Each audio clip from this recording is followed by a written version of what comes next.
कल्पना कीजिए कि समुद्र की अथाह गहराइयों के नीचे एक पूरा शहर छिपा हुआ है।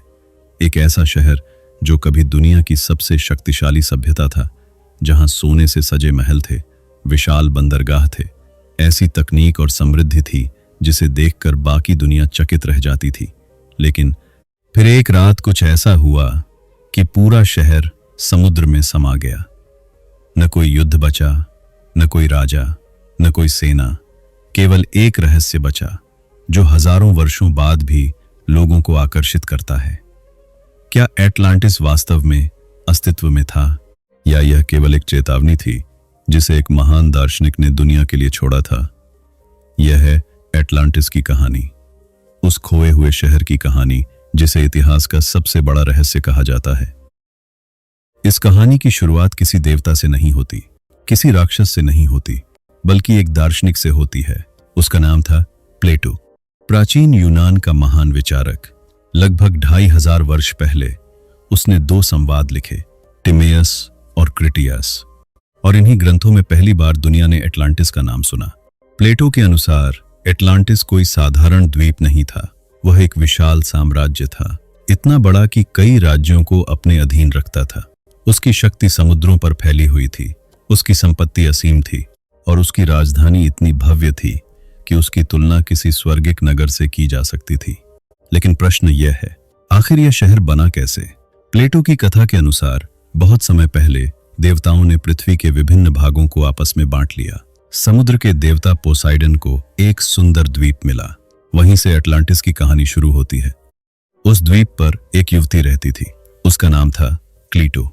पोसाइडन उससे प्रेम करने लगा और उसकी रक्षा के लिए उसने उसके निवास के चारों ओर पानी और भूमि के गोलाकार घेरे बना दिए।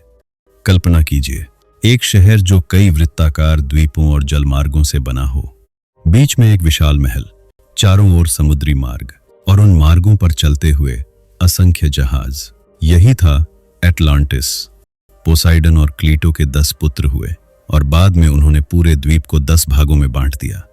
सबसे बड़े पुत्र एटलस को सबसे महत्वपूर्ण भाग मिला, उसी के नाम पर पूरे राज्य का नाम पड़ा एटलांटिस, और उसके लोगों को कहा गया एटलांटियंस। समय बीतता गया और एटलांटिस समृद्ध होता गया। वहां उपजाऊ भूमि थी, विशाल जंगल थे, बहुमूल्य धातुएं थीं और समुद्री व्यापार का अद्भुत नेटवर्क था। प्लेटो लिखता है कि वहां के लोग इतने धनी थे कि उनके मंदिर और भवन चमकदार धातुओं से सजे होते थे। विशेष रूप से एक रहस्यमयी धातु का उल्लेख मिलता है, ऑरिचैल्कम, एक ऐसी धातु जिसे सोने के बाद सबसे मूल्यवान माना जाता था। कुछ लोग मानते हैं कि यह वास्तव में कोई विशेष मिश्र धातु रही होगी, लेकिन आज तक कोई निश्चित उत्तर नहीं मिला। एटलांटिस केवल धनी नहीं था, वह शक्तिशाली भी था। उसके पास विशाल नौसेना थी, हजारों जहाज, विशाल सेनाएं और ऐसी व्यवस्था जिसने उसे अपने समय की सबसे प्रभावशाली शक्ति बना दिया।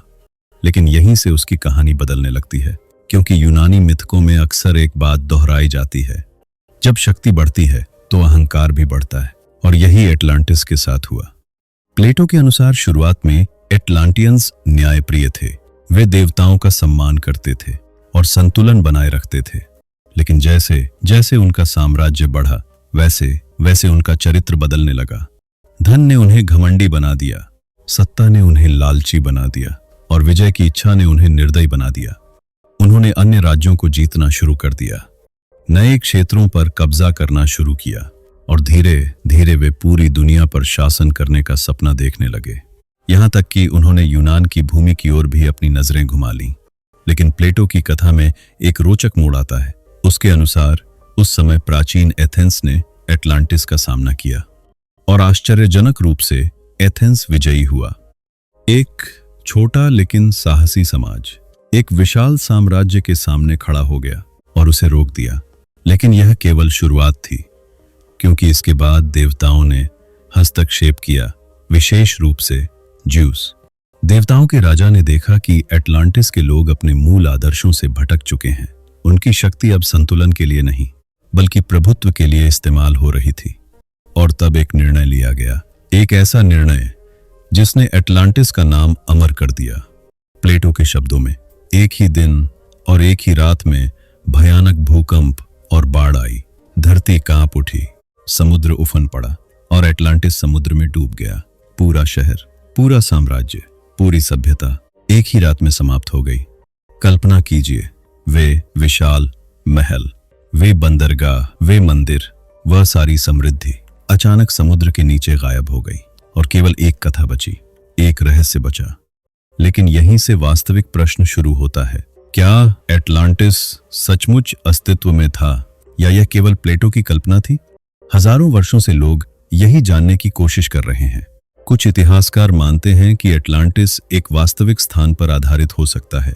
वे मिनोअन सभ्यता की ओर इशारा करते हैं, एक प्राचीन समुद्री संस्कृति जो क्रेट द्वीप पर फलती फूलती थी।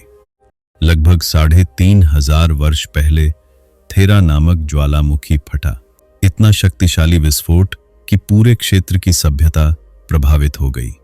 कुछ लोगों का मानना है कि शायद इसी घटना की स्मृति समय के साथ एटलांटिस की कथा में बदल गई। दूसरे विद्वान इससे सहमत नहीं हैं। उनका मानना है कि प्लेटो ने एटलांटिस को एक नैतिक कहानी के रूप में बनाया था, एक ऐसी चेतावनी जो दिखाती है कि अत्यधिक शक्ति और अहंकार अंततः विनाश की ओर ले जाते हैं। और सच कहें तो यह विचार प्लेटो की शैली से मेल भी खाता है। वह केवल इतिहासकार नहीं था, वह दार्शनिक था और अक्सर अपने विचार समझाने के लिए कहानियों का उपयोग करता था। लेकिन चाहे एटलांटिस वास्तविक था या नहीं, एक बात निश्चित है, उसकी कहानी ने दुनिया की कल्पना को हमेशा के लिए बदल दिया। सदियों से खोजकर्ता उसे ढूंढने निकले हैं। कुछ ने अटलांटिक महासागर में खोजा, कुछ ने भूमध्य सागर में, कुछ ने कैरिबियन में, और कुछ ने यहां तक दावा किया कि उन्होंने एटलांटिस के अवशेष खोज लिए हैं। लेकिन आज तक कोई निर्णायक प्रमाण नहीं मिला। फिर भी खोज जारी है। क्यों? क्योंकि एटलांटिस केवल एक शहर नहीं है, वह एक विचार है, एक खोई हुई दुनिया का विचार, एक ऐसी सभ्यता का विचार जो हमसे कहीं अधिक महान थी, और एक ऐसे रहस्य का विचार जो अभी तक सुलझा नहीं। शायद यही कारण है कि एटलांटिस हजारों वर्षों बाद भी जीवित है, क्योंकि हर युग में मनुष्य को रहस्य आकर्षित करते हैं, और एटलांटिस इतिहास का सबसे बड़ा रहस्य हो सकता है। क्या वह वास्तव में समुद्र के नीचे सो रहा है? क्या उसके खंडहर आज भी किसी अज्ञात गहराई में मौजूद हैं?